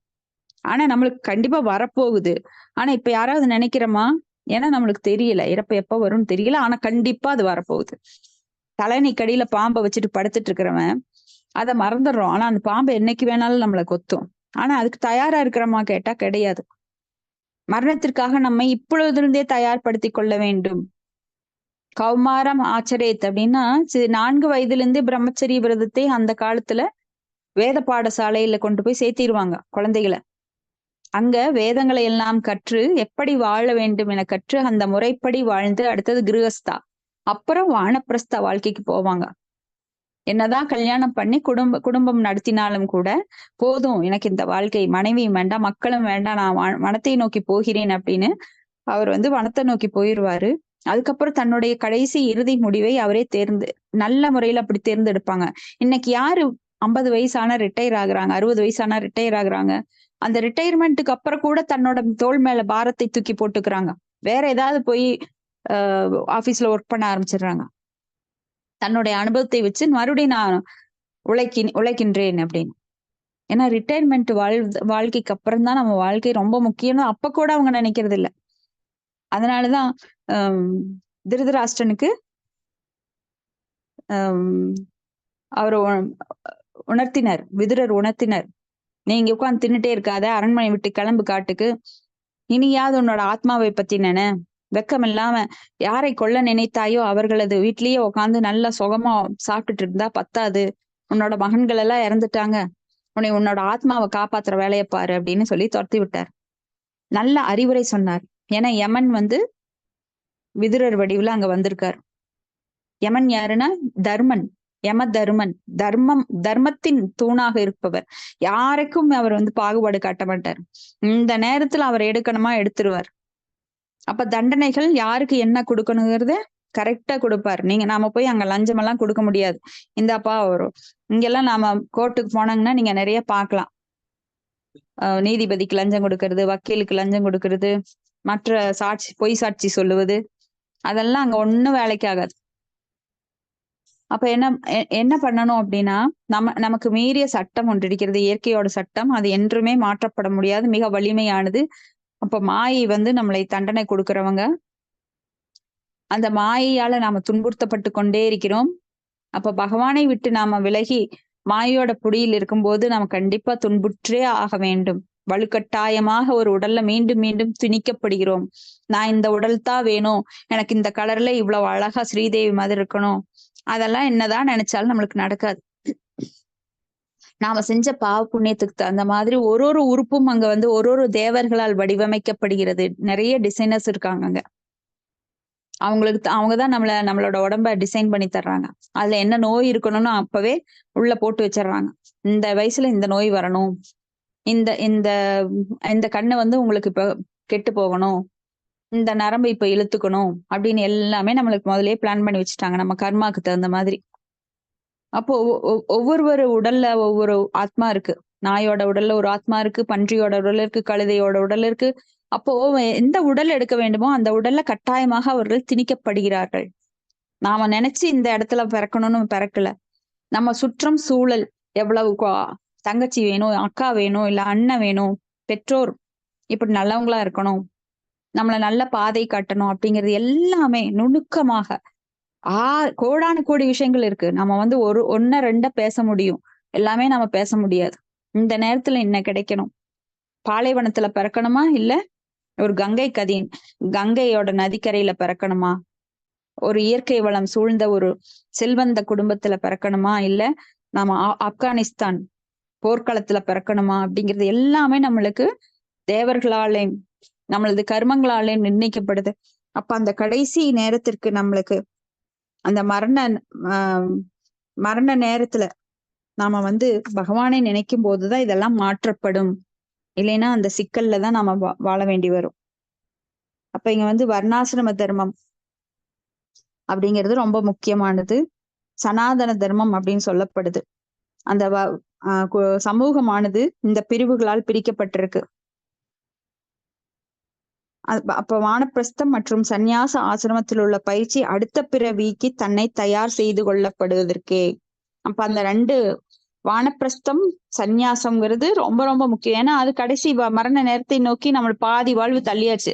இப்ப நம்ம பாதி முழுங்கிட்டோம், ஆயிலை முழுங்கியாச்சு. ஆயுர் ஹரதி வைபும்சம் உத்தியன் அஸ்தவ் செயன் யாச்சௌ அப்படின்னு சொல்லி சூரியன் உதிக்கும் போதும் மறையும் போதும் ஒரு நாளும் ஒரு நிமிடம் ஒரு மணி நேரம் ஒரு பகல் இரவு அப்படின்னு மாறி மாறி போயிட்டே இருக்கு. போகும்போது நம்ம ஆயிலும் குறைஞ்சிட்டே இருக்கு. ஆனா எப்ப டப்புன்னு போகும்னு தெரியாது. அப்போ அந்த இருக்கிறவங்க என்ன பண்ணுவாங்க, அந்த வானப்பிரஸ்த வாழ்க்கை 50 வயசுக்கு மேல இருக்கிறோமா, அப்பா போனஸ். இது வரைக்கும் நான் பயிற்சி பண்ணலையா, பக்தி பயிற்சி பண்ணலையா, இனிமே பண்ணணும் அப்படிங்கிற ஒரு விழிப்புணர்வு வேண்டும். அப்ப அந்த வானப்பிரஸ்தம்ங்கிறது ரொம்ப முக்கியம். சந்நியாச நிலைங்கிறது அதுக்கு அடுத்து கிடைக்கக்கூடியது. ஆனா இந்த மூடர்களான பௌதிகவாதிகள் என்ன பண்றாங்க, குடும்ப விவகாரங்களிலிருந்து தங்களை துண்டித்துக் கொள்வதே கிடையாது. அப்போ இயற்கை விதிகளுக்கு அவர்கள் பலியாகி அவர்கள் செயலுக்கேற்ப ஸ்தூல உடலை பெறுகின்றார்கள். ஏன்னா நம்ம சூட்சுமமா எதையுமே பாக்குறது இல்ல, ஸ்தூலமாவே கண்ணுல தெரியறதுதான் பாக்குறோம்.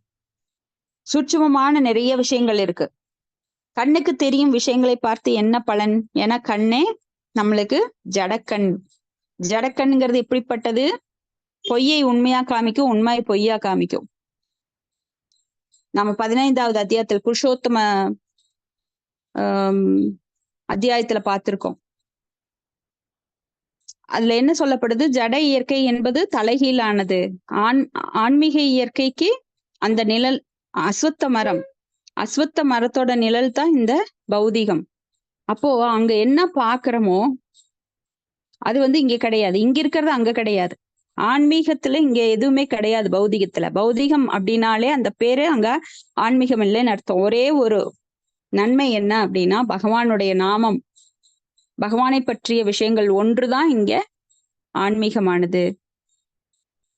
ஆனா நாம் எல்லாருமே ஆன்மீகவாதியாக விரும்புறோம், உயர்ந்த ஒன்றை பெற விரும்புகின்றோம். அது ஆன்மீகத்துலதான் கிடைக்கும். தெரிஞ்சிருந்தும் நாம என்ன பண்றோம், நம்மளோட துரதிர்ஷ்டம் அந்த நாமாவை சொல்ல அந்த மனசானது ஒப்புக்க மாட்டேங்குது. அடிக்கடி நம்மளை கால வரிவிடுது. நாமம் சொல்லும் போது நம்ம மனதை எங்கேயாவது இழுத்துட்டு போயிடுது. அப்ப அந்த மனதை அடக்கி, இது எப்படி முடியும், மனதை அடக்க எப்படி முடியும், இப்படியே பண்ணிட்டு இருக்கே மனது அப்படின்னு நம்மளுக்குள்ள எல்லாருக்குமே கேள்வி இருக்கு. அப்ப அபியாசாத் வைராகியா. அப்ப அந்த வைராகியம் வேணும். நான் பண்ண முடியும், என்னால நாமத்தை குற்றமின்றி ஜெபிக்க முடியும். அதுக்கு தொடர்ந்து பயிற்சி எடுத்துக்கொண்டே இருக்க வேண்டும். ஆன்மீகத்துல பயிற்சி ரொம்ப முக்கியம். இப்போ குடும்பம், சமூகம், தேசம் போன்றவற்றில் உள்ள பற்றை ஸ்ரீ கிருஷ்ணரின் பக்தி தொண்டுக்கு மாற்றி விடுவதன் மூலமாக குடும்ப உறவுகள் அனைவரும் மனமுவந்து துறந்து விடுவதே மிகச்சிறந்தது. குடும்ப உறவுகளை அனைவரும் மனமுவந்து துறந்து விடுவதே சிறந்தது அப்படிங்கிறாங்க. இப்ப குடும்ப பற்றின் எல்லா ஆசைகளையும் துறந்து விட வேண்டும் என்று இங்கே குறிப்பிடப்பட்டுள்ளது. உயர்ந்த ஆசைகள் ஒருவனுக்கு அவசியம், இல்லையெனில் ஆரோக்கியமற்ற ஆசைகளை துறப்பதற்கு வாய்ப்பு இல்லை. அப்ப பற்று என்பது எங்க வைக்கணும்னா, பகவானின் திருப்பாதங்கள்ல. குடும்ப பற்று, பாசம் இருக்கணும், ஆனா பற்று இருக்கக்கூடாது. இங்க பாசத்துக்கும் பற்றுக்கும் அடிக்கடி எல்லாருமே குழம்பிக்குவாங்க. நம்ம கடமையை செய்யணும், ஆனா பலனை எதிர்பார்க்க கூடாது. பற்று இருக்கக்கூடாது, ஆனா பாசம் இருக்கணும். அதுக்காக எனக்கு பையன் மேல வெறுப்பு. அப்போ விருப்பம் இருக்கக்கூடாது, வெறுப்பம் இருக்கக்கூடாது. இதெல்லாம் குழப்பமா இருக்கலாம், ஆனா போக போக தெளிவடைய முடியும். இருமைகள், 2 எல்லைகளையும் நீங்க போகக்கூடாது. மிக உயர்வான நிலைக்கும் போகக்கூடாது, சந்தோஷத்துல குதிக்கவும் கூடாது, துயரத்துல கிடந்து புரண்டு அழுவும் கூடாது. சோ 2லயும் சமமாக இருக்க வேண்டும். எப்படி ஜடபரதர் தன்னை போற்றினாலும் அந்த இடத்துல இருக்க மாட்டார், தன்னை தூற்றினாலும் அதை கண்டுக்க மாட்டார். அதுதான் ஜடம் மாதிரி இருக்கணும். யாராவது நம்ம ஃபீலிங்ஸ் காட்டாம இருக்கிறோமா? நாம கோவப்படுறோம், இல்ல சிரிக்கிறோம், இல்ல சந்தோஷமா இருக்கிறோம். அப்போ 2 உச்சத்துலயும் இருக்கிறோம். ஒண்ணு துக்கப்படுறோம், இல்ல சந்தோஷப்படுறோம். ஆனா நடுநிலையில நம்மளை நிலைநிறுத்தி கொள்ளும் போது நாம மிக உயர்ந்த பக்குவ நிலையை அடைந்து விட்டோம் என அர்த்தம். இப்ப இங்க வந்து பக்தி தொண்டுடன் முன்னேற்றத்தின் விகிதத்திற்கேற்றப்பாறு பௌதிக லாபம், கௌரவம், கீர்த்தி ஆகியவற்றில் உள்ள ஆசை தானாக குறைந்துவிடும். நம்மளை ஒருவர் போற்ற வேண்டும், கீர்த்தி அப்படின்னா புகழ வேண்டும் அப்படின்னு நாம எதிர்பார்ப்போம். லாபம் கிடைக்கணும், எந்த ஒரு விஷயத்தை செய்தால் இதுல என்ன லாபம்? இப்ப பாகவதம் படிக்கிறது நம்மளுக்கு என்ன லாபம் அப்படின்னு தான் நாம வந்திருக்கோம். ஆனா லாபத்தை கருதாது இப்ப பகவான் மேல அன்பு செலுத்த ஆரம்பிச்சிட்டோம். எனக்கு லாபம் வருதோ இல்லையோ, ஆனா பகவான் மேல எனக்கு ஒரு அன்பு உண்டாகுது, காதல் உண்டாகுது. ஏன்னா பகவான் தான் எனக்கு அனைத்தையும் செய்கிறார். அவர் நினைச்சா என்னோட வாழ்வுல எல்லா மாற்றங்களும் வரும். எனக்கு அவர் பக்தியை கொடுக்க முடியும். அதனால நான் பாகவதம் படிக்கிறேன். அதை விட்டுட்டு பாகவதம் படிச்சாக்க எனக்கு நிறைய கொட்டும், பாருங்க நாளைக்கு லாபம் வரப்போகுது, எனக்கு வேணுங்கிறதெல்லாம் செல்வம் தேடி வரப்போகுது, பாகவதம் படிக்கல, சப்தாகம் 7 நாட்கள் சப்தாகம், அது மாதிரிதான் நிறைய பேர் இன்னைக்கு நிறைய இடங்கள்ல செய்யறாங்க. முக்கியமா கேரளால எல்லாம் பாத்தீங்கன்னா பண்டிதர்கள் அவங்க வந்து சுத்தமா கூட இருக்க மாட்டாங்க, டீ காஃபி எல்லாம் குடிப்பாங்க. அப்ப போய் பாகவதம் 7 நாட்களுக்கு எடுப்பாங்க. ஒரு லட்சம் அந்த மாதிரி ஃபீஸ் எல்லாம் வாங்குவாங்க. 7 நாட்கள் உறவினர்கள் பக்கத்து வீட்டுல எல்லாம் கூப்பிட்டு, எனக்கு ஒரு மகன் பிறக்கணும், அதுக்காக இந்த சப்தாகம் வச்சிருக்கிறோம், எங்களுக்கு ரொம்ப நாள் குழந்தை இல்லை, இல்ல எங்களோட காரியத்துல ஏதாவது வெற்றி பெறணும் அப்படின்னு பாகவத சப்தாகம் நிகழ்த்தப்படுது. ஆனா இதெல்லாம் தவறானது. பாகவதம் என்பது அதற்காக கிடையாது. பகவான் மேல பக்தியை அதிகரிப்பதற்காக ஸ்ரீல வியாசதேவரால் இயற்றப்பட்டது.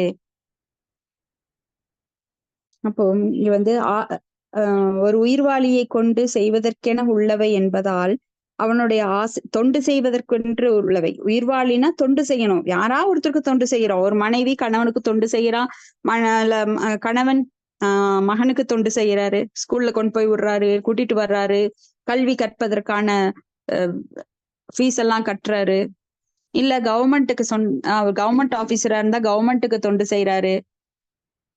யாரோ ஒருத்தருக்கு இப்படி தொண்டு செய்து கொண்டே இருக்கின்றோம். யாரும் தொண்டு செய்யாம இருக்கவே முடியாது. இந்த உலகத்துல நான் தனியா பிறந்திருக்கேன், தனி காட்டு ராஜா, அதனால யாருக்கு நான் எதுவும் செய்ய மாட்டேன், என்னோட உலகமே வேற அப்படின்னு யாரும் ஒரு உலகத்தை கிரியேட் பண்ண முடியாது. ஜீவோ ஜீவசிய ஜீவனம், ஒரு ஜீவனை சார்ந்துதான் எல்லா ஜீவனும் உள்ளது. அப்ப யாராவது ஒருத்தருக்கு தொண்டு செய்தே ஆக வேண்டும். ஒரு ஸ்கூல் ஹெட் மாஸ்டர் பாத்தீங்கன்னா அவருடைய ஓனருக்கு தொண்டு செய்யறார். அவருக்கு ஸ்கூல் ஹெட் மாஸ்டருக்கு டீச்சர்ஸ் தொண்டு செய்யறாங்க. டீச்சர்ஸ்க்கு அவர் திருப்பி சம்பளத்தின் மூலமா ஓனர் வந்து தொண்டு செய்யறார். ஓனராக இருந்தாலும் அவர் வந்து கவர்மெண்ட்டுக்கு தொண்டு செய்யறாரு, டாக்ஸ் கட்டுறதன் மூலமா. இப்படி எல்லாருமே ஏதோ ஒரு விதத்தில் டைரக்டா இன்டைரக்டா யாருக்காவது தொண்டு செஞ்சுட்டு இருக்கிறோம். அப்ப அந்த தொண்டை எங்க நாம மாத்தணும் அப்படின்னா, அத்தகைய சேவை மற்றும் மனோநிலையை மையமாக பகவான் மேல வச்சிருக்கணும். அப்போ ஏழை வரை பெரிய அதிகாரி முதற்கொண்டு எல்லாரும் ஏதோ ஒரு வகையில் தொண்டு செய்கின்றனர். தொண்டு செய்யும் ஆசையை ஜடத்திலிருந்து ஆன்மீகத்திடமோ அல்லது சைத்தானிடமிருந்து பகவானிடமோ மாற்றுவதால் தொண்டு செய்யும் மனோபாவம் பூர்ணத்துவம் சுலபமாக அடையப்படுகிறது. அப்ப எப்படி அத டெக்னிக்கலா மாத்துறது? அதுதான் பக்தி யோகம். இப்ப நீங்க நிறைய யோகங்கள் பார்க்கலாம். ஹட யோகம், தியான யோகம், கர்ம யோகம், அஷ்டாங்க யோகம், இது எல்லாமே பூர்ணமற்றவை. பூர்ணம் அப்படின்னா முழுமையா 100%. ஆனா அதெல்லாம் குறையுடையது. ஆனா பக்தி யோகம் நிறைவானது. அப்ப பகவானுக்கு எப்படி தொண்டு செய்ய முடியும் அப்படின்னா, நாம் உண்ணும் உணவை வந்து பகவானுக்கு பிரசாதமாக படைத்து போகாவா படைச்சு அதை பிரசாதமா மாற்றி நாம சாப்பிடலாம். கண்களால பகவானுடைய உருவத்தை பார்க்கலாம், காதுகளால பகவானை பற்றி கேட்கலாம். எதையோ கேட்கிறோம், எதையோ பாக்குறோம், எதையோ செய்யறோம். அப்ப கைகளால பகவானுக்கு சேவை செய்யலாம். அம்பரீஷ் மகாராஜா போல ஒவ்வொரு புலன்களையும் பகவானுடைய சேவையில் ஈடுபடுத்தப்படும் போது அது பக்தி தொண்டாகின்றது. அப்ப அந்த புலன்கள் தூய்மைப்படுத்தப்படுகின்றது. புலன்கள் தூய்மைப்படுத்தப்படும் போது அது ஆன்மீக புலன்கள் ஆகின்றது. அடுத்தது பதம் 16. கிருஹாத் பிரவ்ரஜிதோ தீர புண்ணிய தீர்த்த ஜலாப்ளுதஹ சுச்சௌ விவிக்த ஆஷீனோ விதிவத் கல்பிதாசனே. மொழிபெயர்ப்பு: ஒருவன் இல்லத்திலிருந்து வெளியேறி புலனடக்கத்தை பயில வேண்டும். அவன் புனித தீர்த்தத்தில் தினமும் நீராடி சரிவர தூய்மைப்படுத்தப்பட்டு தனிமையான ஓரிடத்தில் அமர வேண்டும். இது அந்த காலத்திற்குரிய யோக முறையை இங்க பரிந்துரைக்கிறது. இது வந்து யோக மிஸ்ர பக்தி அப்படின்னு சொல்லலாம். யோக மிஸ்ர பக்தி, பக்தி கலந்தால் மட்டுமே அங்க எந்த ஒரு தியானமோ இல்ல ஹடயோகமோ அஷ்டாங்க யோகமோ வெற்றி பெறும். பக்திங்கிற ஒண்ணு இல்லாம, அதாவது சிறிதளவாவது அங்க பக்தி இருக்கணும். யோக மிஸ்ர பக்தி இல்ல தியான மிஸ்ர பக்தி, பக்தி மிஸ்ர யோகா அப்படின்னு நான் பல அம்சங்களை அதை பிரிக்கிறாங்க. அப்ப யோக மிஸ்ர பக்தி அப்படின்னா யோகா அப்படிங்கிறது மேக்சிமம், பக்திங்கிறது சிறிதளவு இருக்கும். ஏன்னா பக்திங்கிற ஒண்ணு அடிப்படை, அதுதான் வேர். அந்த வேர் இல்லாம நீங்க வெறும் இலைய மட்டும் வர வைக்க முடியாது. ஒரு குச்சியை நீங்க நட்டுனீங்களா அதுல வேர் பிடிக்கணும். அப்ப அந்த பக்திங்கிற ஒரு வேர் இல்லாம மேல எந்த கிளையோ தலையோ இல்ல மரமோ வராது. இப்ப மேலோட்டமா பாத்தீங்கன்னா நீங்க ஒரு மரத்துக்கு என்ன முதல் அப்படிம்பீங்க, அதனோட உச்சி தான் முதல் அப்படின்னு சிலர் சொல்லுவாங்க. ஆனா உண்மையில உச்சி கிடையாது, கீழே அடிவேர் தான்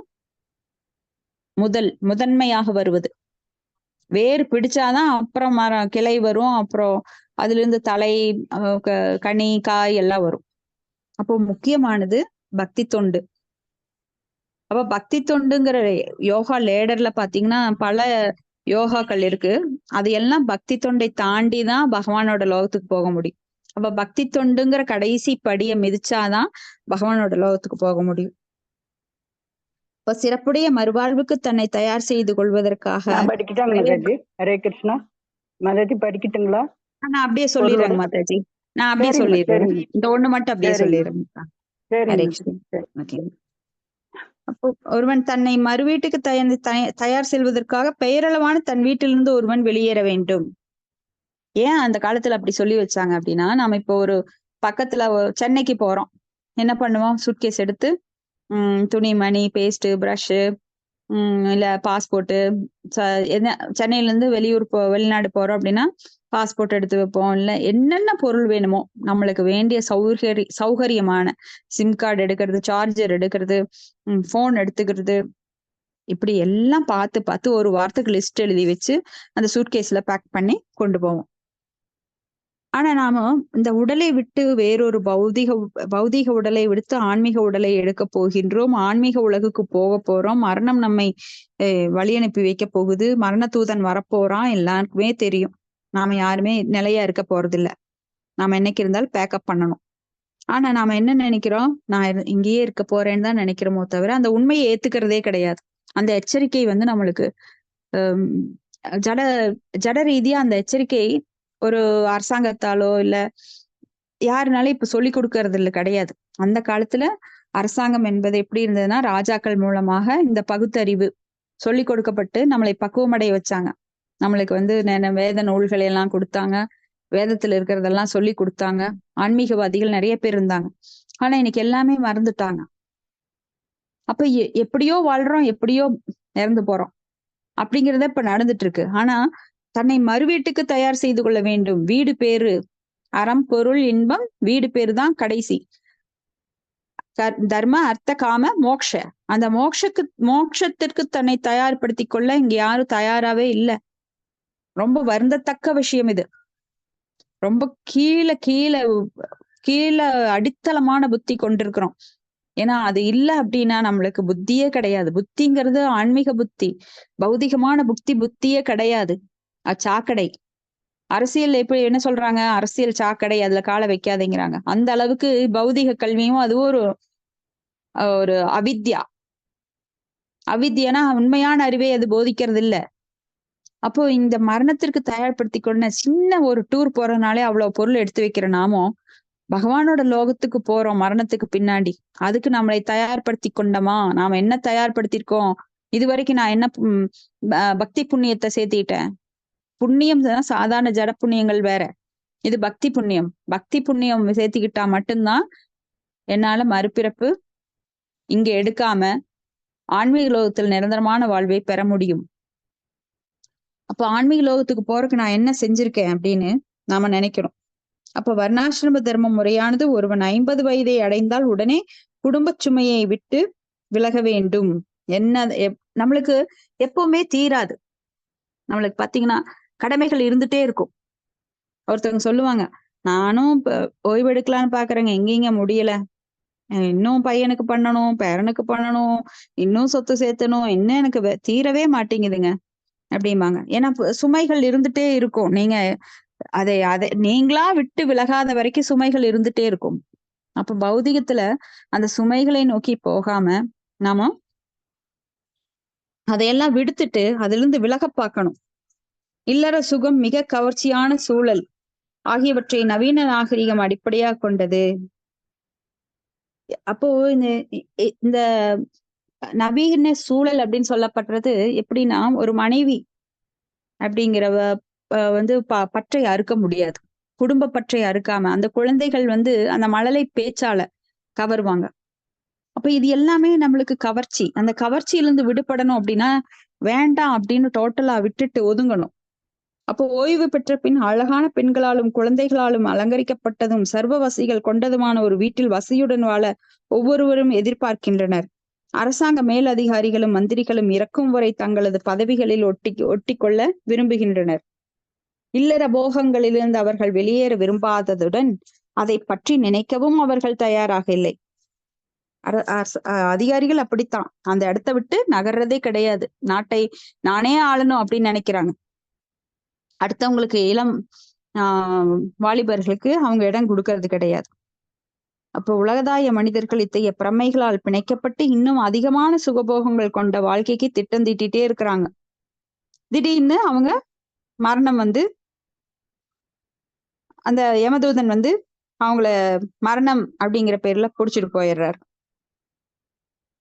இத்தகைய திட்டம் தீட்டியவன் தான் செய்த வினைகளின் பலனைக்கு ஏற்றவாறு 84 விதமான உயிரினங்களுக்கு இடையில் உடல்களில் ஏதேனும் ஒன்றை ஏற்குமாறு வற்புறுத்தப்படுகிறான்.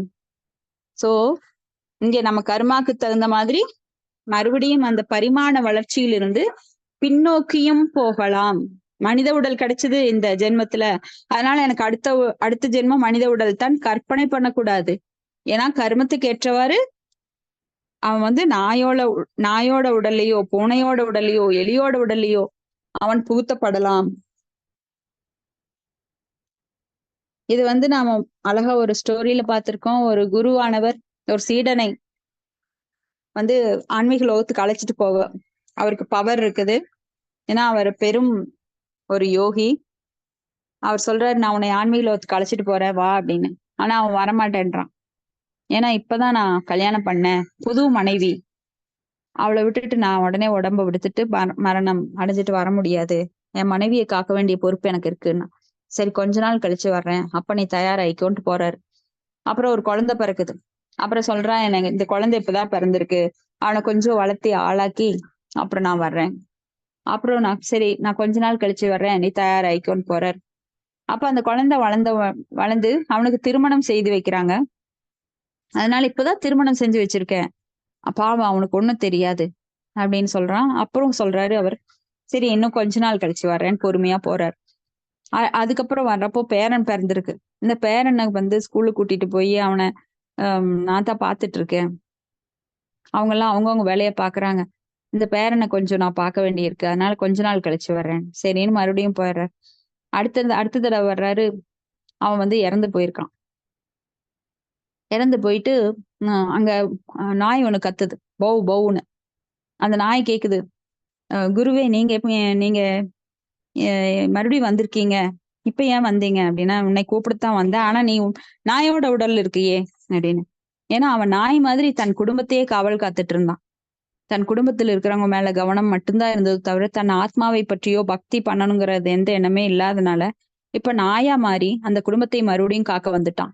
அவனது உணர்வு எப்படி இருந்தது அப்படின்னா, காப்பது அப்படின்னா அந்த நாய் வந்து காவல் காக்கும், அந்த மாதிரி காவல் காக்கிற உணர்வு தான் அவனுக்கு இருந்தது. அதனால நாயா மாறிட்டான் தடவை. இப்ப சங்கிலியால கட்டி வைக்கப்பட்டிருக்கான். அவனுக்கு பழச போடுறாங்க, அதையும் சாப்பிட்டுக்கிறான். ஏன்னா நாய் பழசெல்லாம் சாப்பிட்டுக்கும். ஏன்னா அந்த உணர்வெல்லாம் அவனுக்கு மேல இருந்தே அந்த உடல் கொடுக்கும் போதே பயிற்சி செய்யப்பட்டு அவன் கீழே அனுப்பப்படுறான். நாயோட உடம்புல போனேன்னா இப்படித்தான் சாப்பிடணும், இப்படித்தான் பவுன்னு தான் உழைக்கணும் அப்படின்னு சொல்லி அவனுக்கு எல்லா ப்ராக்டிஸும் கொடுத்து அனுப்புறாங்க. அப்ப இங்க வந்து அவன் குருவோட நாய் பாஷையிலேயே பேசுறான். நாய் பாஷையில பேசினாலும் அந்த குருவுக்கு கிளிகள் பேசுறது எல்லா மொழியும் தெரியும். அதனால அவர் புரிஞ்சுக்கிட்டு, சரி உன்னோட விதி இப்படி ஆயிடுச்சே, சரி நான் கொஞ்ச நாள் கழிச்சு வர்றேன் அப்படின்ட்டு போறாரு. அடுத்தது நாய் உடல்ல விட்டுட்டு அடுத்தது மறுபடியும் வர்றாரு. மறுபடியும் வர்றப்போ ஒரு பாம்பா வந்து புஷ்ன்னு அவன் சத்தம் எழுப்புறான். என்னது இந்த தடவை பாம்போட உடல்ல வந்துட்டியா? அப்ப அவங்க சொல்றாங்க வீட்டுல இருக்கிறவங்க நாய் செத்துருச்சுங்க அப்படின்னு. அப்போ இவன் இவன் ஏன் நீ பாம்போட உடல்ல இருக்க அப்படின்னு கேட்கும்போது, நெல் வயல் நான் ஏற்படுத்தி வச்சேன், விவசாயம் நல்லா பண்ணிட்டு இருந்தேன், அந்த நெல் வயல்ல ஏகப்பட்ட எலிகள், இவங்க சரியா பாக்குறது இல்லைங்க, அதனால நான் எலிகளை கொல்றதுக்காக பாம்போட உடல் எடுத்து இவங்களுக்கு நல்ல நெற்பயிரை கொடுக்கறதுக்கு வந்திருக்கேன், இவங்களை பாதுகாக்க வந்திருக்கேன் அப்படின்னு. நீ திருந்தவே மாட்ட அப்படின்னு சொல்லி உடனே அவர் வந்து எல்லாரையும் கூப்பிட்டு விடுறாரு. பாம்பு பாம்பு பாம்புன்னு. அவங்களுக்கு எல்லாம் தெரியுமா அவங்க அப்பாதான் இல்ல அவங்க தாத்தா தான் பாம்பா வந்திருக்காங்கன்னு. உடனே ஆளுக்கு ஒரு தடியை எடுத்து அந்த பாம்பை போடுன்னு போட்டு மறுபடியும் சாவடிச்சிட்டாங்க. அப்போ இது மாதிரிதான் நம்மளோட பிறவிகள் மீண்டும் மீண்டும் பற்றினால் ஏற்படுகின்றது. யாரு என்ன பற்று வச்சிருக்காங்களோ அதுக்கு தகுந்த உடம்பு கிடைக்குது. அப்ப நான் நாயா கத்திக்கிட்டு இருக்கேன், வீட்டுல வந்து ஒரு நாயோட உணர்வுலதான் வாழ்ந்துட்டு இருக்கேன் அப்படின்னா அடுத்த உடல் எனக்கு நாய் உடல் கன்ஃபார்ம். அப்ப எலி போல பதுக்குறேன், நான் வந்து பதுக்கல் வேலை செஞ்சுட்டு இருக்கேன் அப்படின்னா அடுத்தது எலியோட உடம்பு. நிறைய தூங்க நினைச்சா கரடியோட உடம்பு. நிறைய ஸ்வீட் சாப்பிடணும்னு நினைக்கிறவங்க எறும்போட உடம்பு எடுத்து ஏதாவது ஒரு ஸ்வீட் கடையில ஸ்வீட்டுகளை திருடு தின்னுட்டு இருக்கலாம். இப்படி உணர்வுக்கு தகுந்த உடம்பு கிடைக்கின்றது 84 லட்சம் பிறவிகள்ல. இப்ப 84 லட்சம் ஏதோ ஒரு உயிரினங்கள்ல நாம அந்த உடல்ல பருவுடல் மீண்டும் மீண்டும் அந்த பருவுடல்ல திணிக்கப்படுகிறோம். அப்ப நம்ம வந்து இடம் விட்டு இடம், கூடு விட்டு கூடு, லோகம் விட்டு லோகம், நாம ஒவ்வொரு உடலையும் எடுத்து இந்த ஆத்மா அதுக்குள்ள திணிக்கப்படுது. அப்ப இதுக்கெல்லாம் காரணம் யாரு அப்படின்னா நாம தான். இப்ப இல்லற சுகபோகங்களில் அளவுக்கு அதிகமாக பற்று கொண்டிருக்கிறவர்களுக்கு தாழ்ந்த இனங்களுக்கிடையில் பிறவி அளிக்கப்படுகிறது. ஏனெனில் நீண்ட ஆயுள் கொண்ட இவர்களின் வாழ்நாளில் எண்ணற்ற பாவங்களை இவர்கள் செய்து மனித வாழ்வின் சக்திகள் அனைத்தையும் வீணாக்கி விட்டனர். மனித வாழ்வை வீண் விரயம் செய்து நிஜமற்ற பொருட்களில் பற்றை வளர்த்து கொள்ளும் அபாயத்திலிருந்து தங்களை காத்து கொள்வதற்காக 50 வயதிலோ அதைவிட முன்னதாகவோ ஒருவன் மரணம் நெருங்கிக் கொண்டிருப்பதை உணர வேண்டும். 50 வயதாகும் வரை காத்திருக்காமல் வாழ்வின் எந்த கட்டத்திலும் சிறந்ததோர் மறுபிறவிக்கு தன்னை தயார் செய்து கொள்ள வேண்டும்.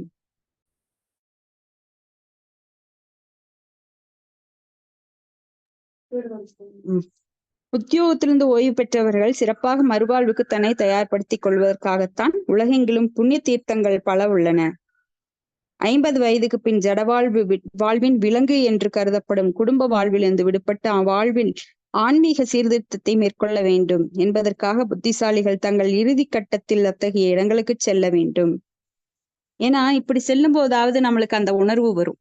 எத்தனையோ பேர் எவ்வளவோ தவங்கள் செய்து தங்கள் வாழ்வை மேம்படுத்தி கொள்ள பார்த்துட்டு இருக்கும் போது அதையெல்லாம் கண்ணால பார்க்கும்போது நம்மளுக்கு அந்த உணர்வு வரும். உண்பது, உறங்குவது, உடுப்பது, இல்ல உடலுறவு கொள்ளுவது இது வாழ்வு கிடையாது.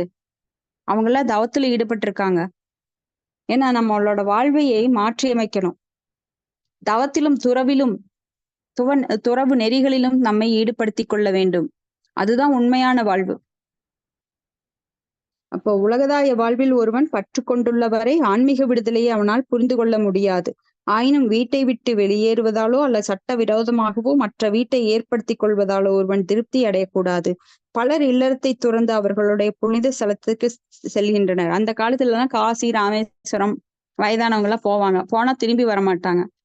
ஏன்னா அங்க புனித இடங்கள்ல உயிரை விடுப்பது மிகவும் மேன்மையானது. அவங்க மறுபடியும் மறுபிறப்படுகிறது இல்லைன்னு சொல்றாங்க. அப்போ காசில எல்லாம் போனாங்கன்னா அவங்க உடலை விடுக்கும் போது பகவான் சிவபெருமானை அங்க ஏற்பாடு செய்யறார். இப்ப சிவபெருமான் வந்து ஒவ்வொரு உயிர்வாளிகளுக்கும் ராமநாமம் சொல்லி அவங்கள விடுதலை பெற்று தருகிறார். அப்ப அந்த வலது காது வந்து காசியில யாரு இறக்குறாங்களோ அவங்களுக்கு கொஞ்சம் தூக்கி இருக்குமா. ஏன்னா அந்த காதுல வந்து சிவபெருமான் ராமநாமத்தை சொல்லி அவங்களுக்கு விடுதலை வாங்கி தர்றார். சோ மாயாவாதி மிகவும் உறுதியானவராக இருப்பதால் தனது மகிழ்ச்சியான இல்லறத்தை துறந்த பின்பும் வாழ்வின் ஒவ்வொரு படியிலும் இத்தகைய மாயைக்கு கீழ்ப்படியும் தன்மை உட்பட்டவனாகவே ஒருவன் இருக்கிறான். அப்போ மாயாவாதி, கிருஷ்ணாபராதி, அவங்களுக்கு வந்து கிருஷ்ணர் மேல நம்பிக்கை இல்லை, மாயாவாதிக்கு. அப்ப அவங்க வந்து மாயைக்கு உட்பட்டவராக மறுபடியும் ஆயிடுறாங்க. ஏன்னா மாயாவாதி வந்து பகவான் கிருஷ்ணருடைய உடலை வியக்தித்துவத்தை நம்புறது கிடையாது. உடலற்ற அருவத்தன்மையை நம்புவாங்க. ஆனா பகவானுக்கு உடல் இருக்கிறத நம்ப மாட்டாங்க. அப்ப பகவானோட ரூபத்துக்கு அபராதம் செய்யறாங்க. அப்போ மாயாவாதிகள் மறுபடியும் மாயைக்கு உட்படுறாங்க.